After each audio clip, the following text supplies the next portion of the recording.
Šiandien įdomiausios naujienos atkeliauja iš Ukrainos. Rusijos dronų padaliniai trumpam įgijo pranašumą, nes Starlink ryšys leido jiems tiksliai valdyti ilgo nuotolio sistemas ir veikti už Ukrainos trukdžių ribų. Tačiau staigus šių ryšių nutraukimas paliko rusiškus su Starlink susietus dronus aklus, atskleisdamas struktūrinius trūkumus, kurie apibrėžė Rusijos palydovinės ambicijas nuo Rasvet žlugimo. Rusijos vidaus palydovinio interneto programa sustojo tiek, kad jos jau nebegalima laikyti realių artimiausių metų įgyvendinamų sprendimų karinėms komunikacijoms. Ši nuolatinė spraga paliko Rusijos pajėgas be veikiančio kosminio ryšio tinklo tuo metu, kai šiuolaikinės operacijos vis labiau priklauso nuo stabilių, didelės spartos ryšių. Neturėdami vidaus alternatyvos, Rusijos daliniai ėmė naudotis per tarpininkus įsigytais Starlink terminalais.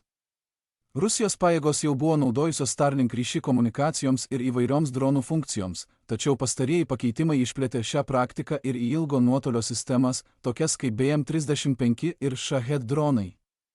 Šie pokyčiai buvo įdiegti siekiant prailginti veikimo nuotolį ir išlaikyti stabilius valdymo ryšius tose vietovėse, kur tradicinės radijo sistemos buvo nepatikimos arba lengvai trukdomos. Tai leido Rusijos ilgo nuotolio dronams veikti tiksliau ir atsparesniems trikdžiams, nes su Starlink susieti dronai taip pat yra atsparesni trukdžiams. Kai tik Ukrainos valdžia patvirtino, kad Rusijos daliniai naudoja Starlink dronų valdymui, jie greitai ėmėsi veiksmų ir koordinavosi su įmone. Iki tol rusų naudojimasis Starlink buvo apsiribojęs komunikacija ir nedidelio masto dronų užduotimis, tačiau integracija į ilgo nuotolio smūgio sistemas sukūrė operacinę riziką, kurios nebegalima buvo ignoruoti.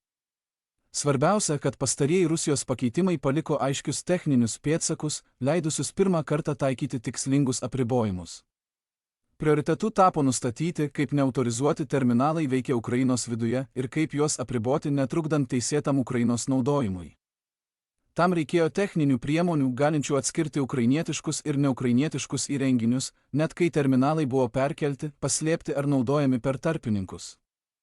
Šiai problemai spręsti Starlink įdiegė patikros ir geolokacijos pagrindų veikiančią prieigos sistemą.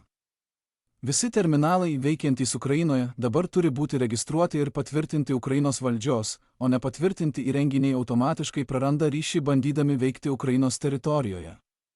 Šis procesas uždarė spragą, leidusią Rusijos daliniams aktyvuoti terminalus, įsigytus už Ukrainos ribų, ir vėliau juos įsinešti į kovos lauką.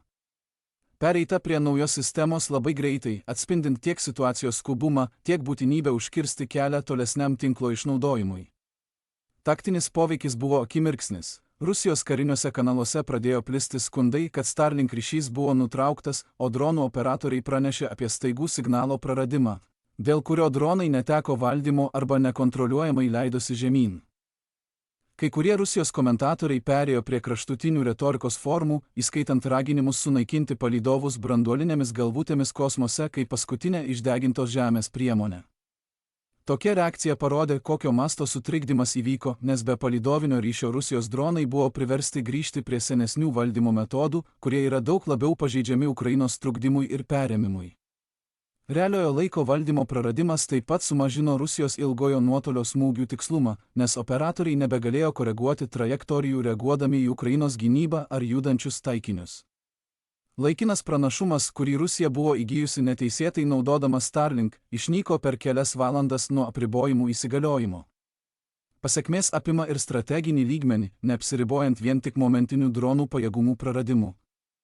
Rusijos priklausomybė nuo Starlink išryškėjo todėl, kad ji neturi veikiančio savo palydovinio tinklo, o ryšio nutraukimas panaikino laikiną sprendimą, kuris buvo užmaskavęs šį silpnumą. Kai nebeliko palydovinio valdymo, Ukrainos kontrapriemonės vėl tapo visiškai veiksmingos prieš rusiškus dronus. Šis smūgis taip pat pabrėžia, kaip toli Rusija vis dar yra nuo sistemos, galinčios palaikyti operacijas už jos sienų, sukūrimo. Įdomu tai, kad Ukrainoje taikytos priemonės gali būti pritaikytos ir kitose teritorijose už Ukrainos ribų, kurios susiduria su panašiomis grėsmėmis, pavyzdžiui, hibridinio ar karinio pobūdžio veikla visame pasaulyje. Apskritai, Rusijos prieigos prie Starlink pašalinimas panaikina trumpalaikį taktinį pranašumą ir atkuria Ukrainos kontrapriemonių veiksmingumą. Ryšio nutraukimas parodo, kad neteisėtas komercinių palydovinių tinklų naudojimas gali būti apribotas net ir sudėtingose operacinėse aplinkose, sukuriant precedentą, kuris gali paveikti, kaip valstybės ir įmonės valdo prieigą prie kritinių skaitmeninių paslaugų. Rusijos priklausomybė nuo užsienio sistemų išryškina ilgalaikius apribojimus, su kuriais susiduria kariuomenės negalinčios turėti savo patikimos infrastruktūros.